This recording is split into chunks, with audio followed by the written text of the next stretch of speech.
Before we go on the show, we lost a great coach here in just the last few days. And of course, that was Lou Holtz. Lou Holtz. Kind of his time at Arkansas kind of gets overlooked if you think about it, just because of the success that he had at South Carolina and Notre Dame. But he had an impact on Razorback football. This was one of his jobs that he wanted. A lot of great players came out from underneath Lou Holtz leadership. But one of the things I like about him was the quotes that he had.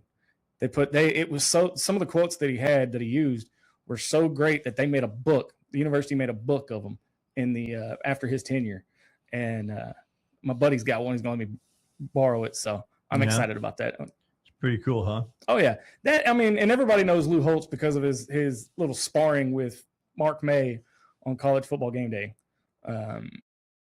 But mostly when you think of Lou Holtz, you think of the '88 championship with Notre Dame. Yeah, you think of South Carolina. Wasn't he at Notre Dame when they had the big brouhaha with Miami? Mm-hmm.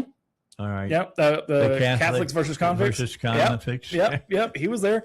And he kind of reinvigorated Notre Dame. So if I'm a Notre Dame fan, I'm thanking Lou Holtz for how they are today, because without him, they wouldn't be in the situation that they've been in the last couple of years in the playoffs and getting the notoriety that they've had here as of late. Because, think about it this way. Look at it in terms of Razorback sports. If we didn't have Nolan, if we didn't have Eddie, we wouldn't be known for the 40 Minutes of Hell. We wouldn't have had the 94 championship, and so on, forth and so on. So Notre Dame got reinvigorated when Lou Holtz was there. And that's it. That was his dream job. So let me ask, you are excited because you've heard that the Razorback administration is going to put up a statue. They announced it the night of the Texas game. They announced it at halftime that there is a statue finally being put up of Nolan Richardson holding the 94 championship plaque out in front of Bud Walton Arena. And it's 20 years. Been a long time. It's been 20. They should have done it 20 years ago. But here's my negative opinion about that. Okay. I think that's Hunter Yurachek saving face. Because really? Well, I mean, we've talked about it on here. Look at how many times he's fumbled NIL, and look at all the black eyes that he's given Arkansas. So I look at it as him appeasing the fan base, because we've been wanting a statue of him out front for years. Well, it took years for him to name the court after him. Now, look at the football field. The football field is Frank Broyles Field, and he's got a statue.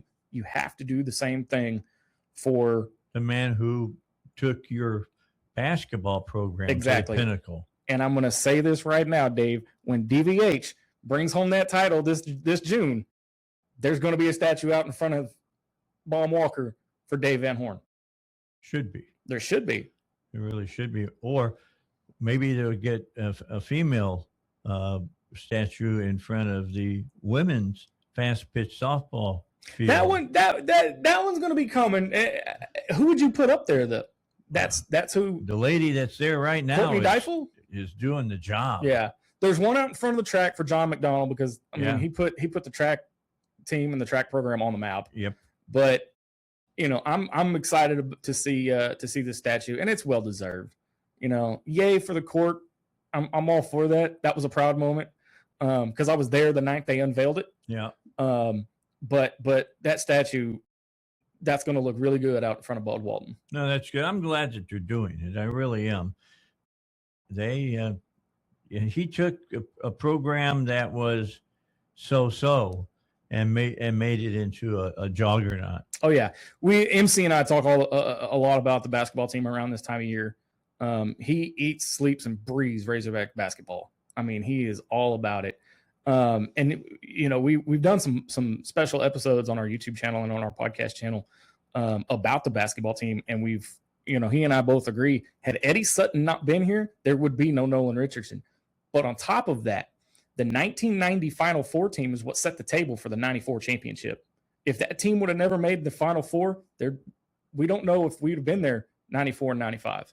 But we go over all that in those episodes, and they're up on our podcast channel and our YouTube channel.